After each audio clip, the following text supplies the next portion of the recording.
Maladies respiratoires en Chine. La réponse de Pékin à l'OMS. L'OMS étudie les données des systèmes de surveillance chinois qui montrent une augmentation sensible des maladies respiratoires chez les enfants dans le nord de la Chine. Face à l'inquiétude de la communauté scientifique, la Chine a répondu. Pékin dit n'avoir détecté aucun pathogène nouveau ou inhabituel lié à l'augmentation des cas de maladies pulmonaires dans le nord du pays, a indiqué, jeudi 23 novembre, l'Organisation mondiale de la santé, OMS, après avoir demandé des informations détaillées à Pékin.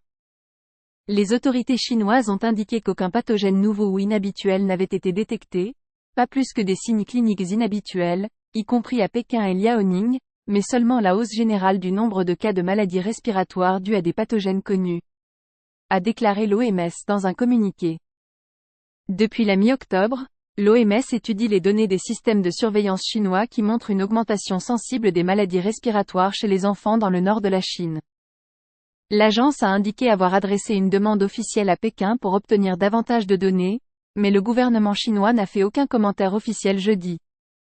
L'OMS a indiqué qu'une téléconférence avait été organisée jeudi avec le Centre chinois de contrôle et de prévention des maladies et l'hôpital pour enfants de Pékin, avec l'aide de la Commission nationale de la santé.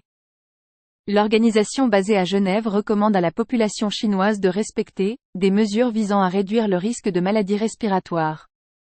Déjà préconisées durant la pandémie de Covid-19 et durant les épidémies en général, celles-ci comprennent la vaccination, la distanciation avec les malades, l'isolement en cas de symptômes, des tests et soins en cas de nécessité ainsi que le port du masque.